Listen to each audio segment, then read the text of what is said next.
Have you ever stopped and wondered, who's actually noticing your thoughts? You hear a voice in your head. You think, you feel, you know.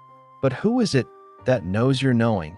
In Buddhism, this question seems profound, like a doorway to enlightenment. But the shocking truth, it may be just another illusion.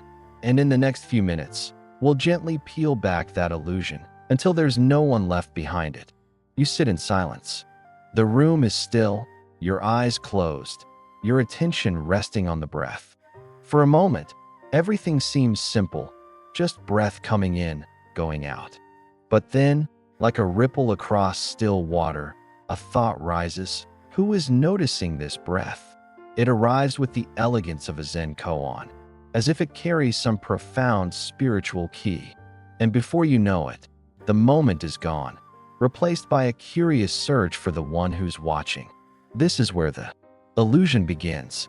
The mind, clever as ever, turns even mindfulness into a mirror. It reflects upon itself and imagines a watcher behind the reflection. But what if that, too, is just another thought? Another ripple in the stream? The Buddha never taught that there is a little being inside your head, sitting cross-legged and monitoring your thoughts. Yet language fools us into believing that. We say, "I'm thinking," as though there's a thinker behind the thought.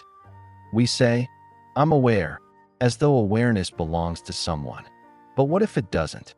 The question, who's watching, seems profound, but it's actually a trap.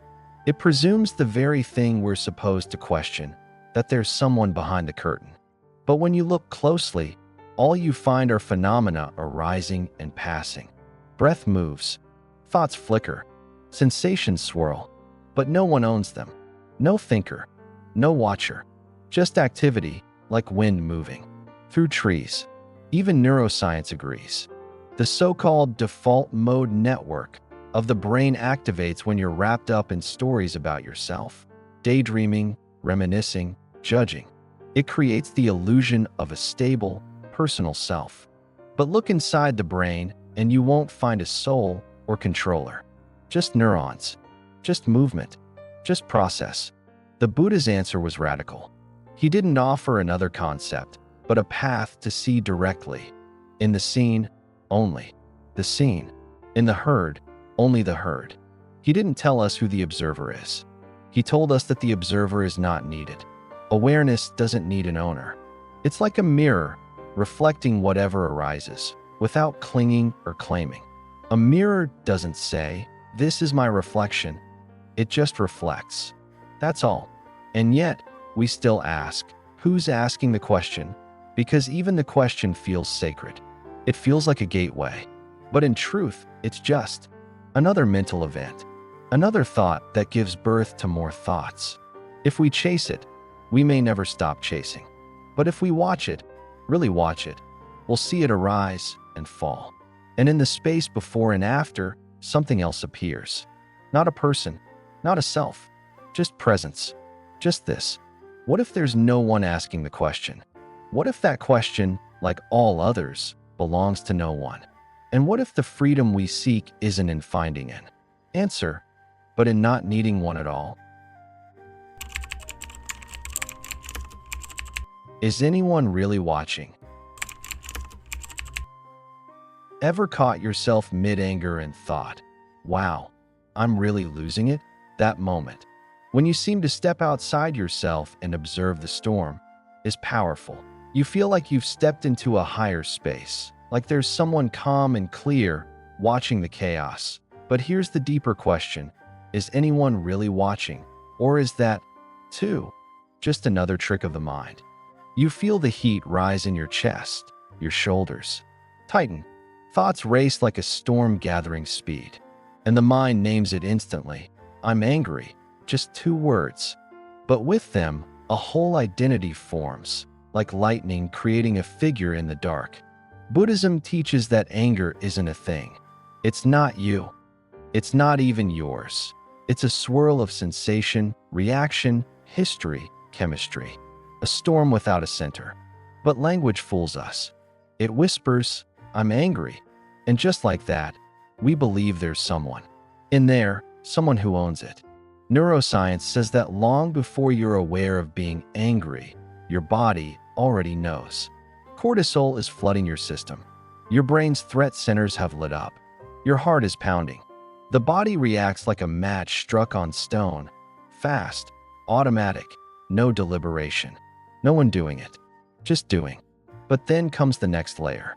A quiet voice says, I see my anger. It feels refined. Mindful, like you've risen above it.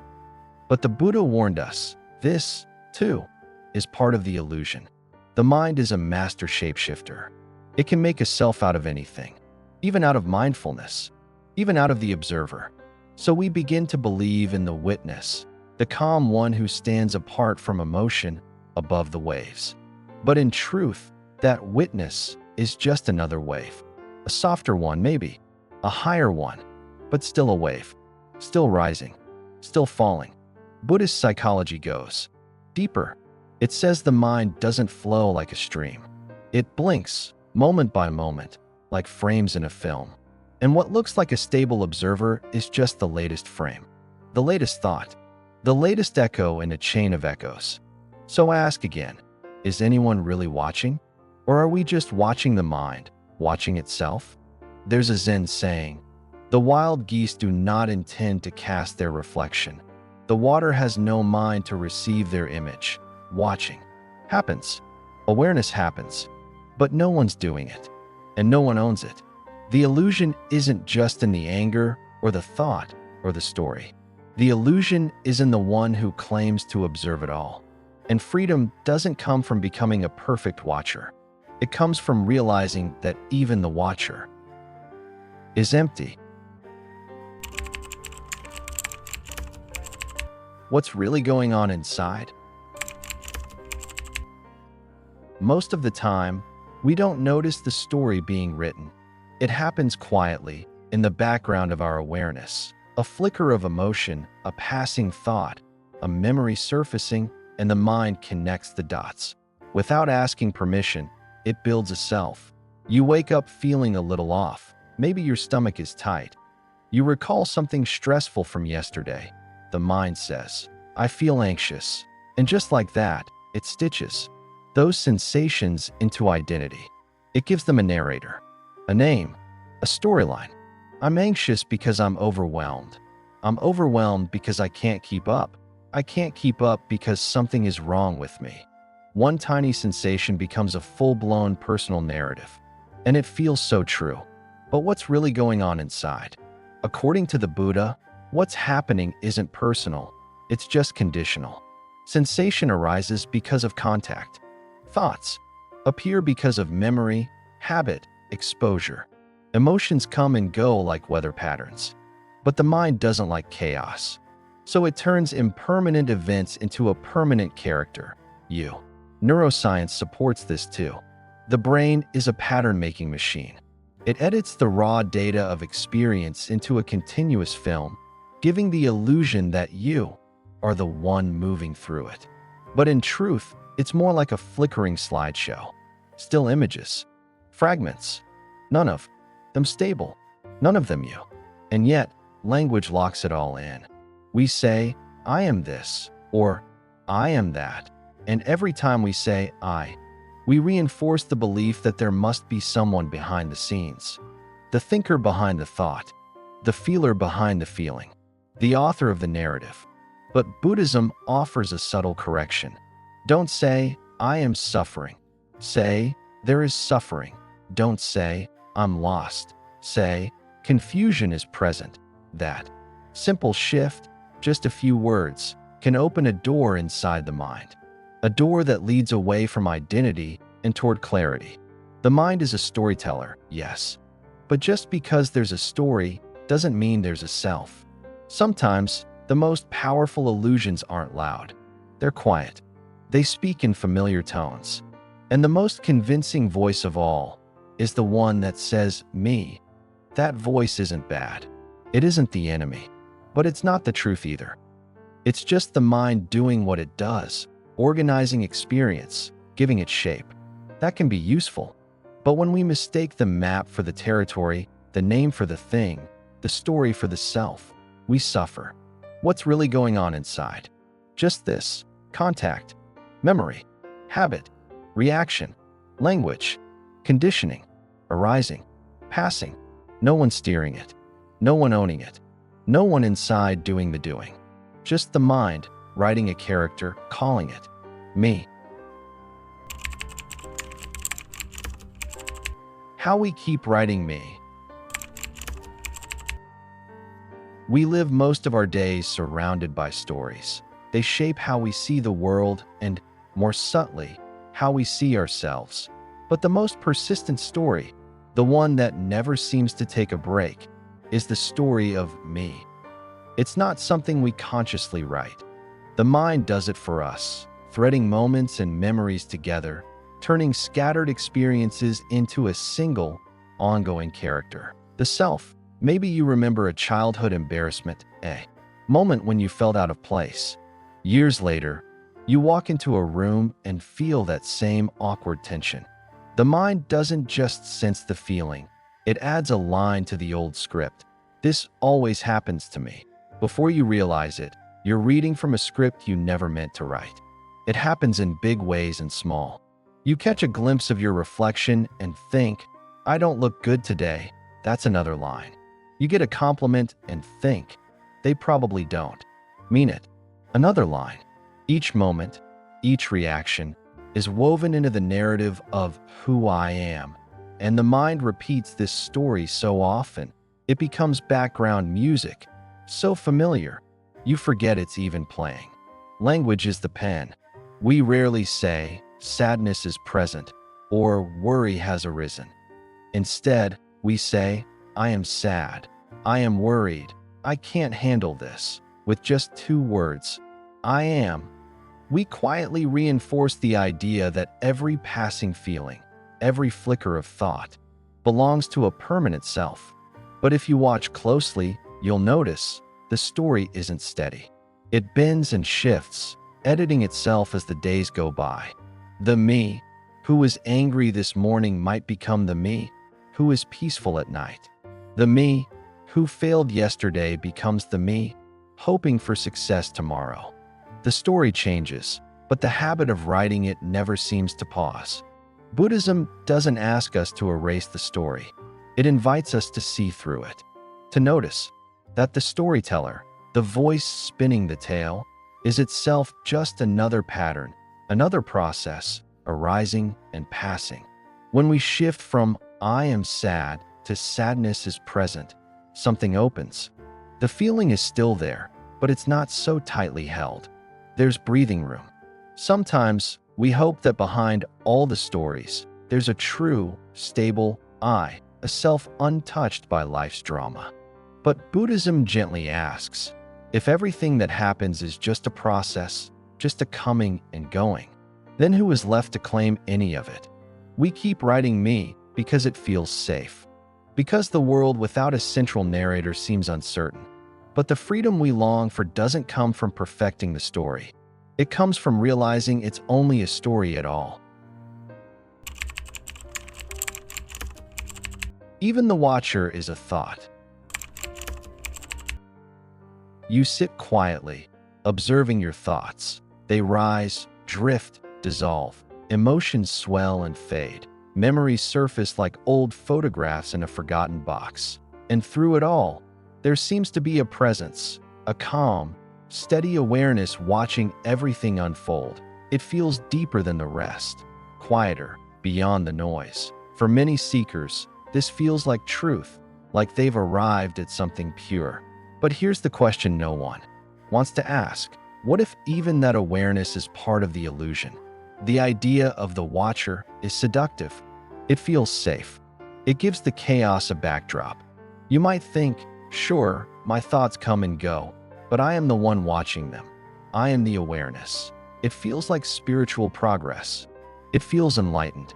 But the Buddha pointed even beyond that. He didn't just challenge the ego. He challenged the idea of a spiritual self, too. The observer, the witness, this silent knower. These are still ideas, still forms, still mental constructions, still clung to. And anything that can be clung to can fall away. In deep meditation, something strange can happen. You begin to notice the watcher itself. Not what it's watching, but the watcher as an experience. You begin to see that this stillness, this witnessing presence, is also something that arises. It's not the source. It's not outside of thought. It's just another refined ripple in the stream. Softer, yes, but not separate.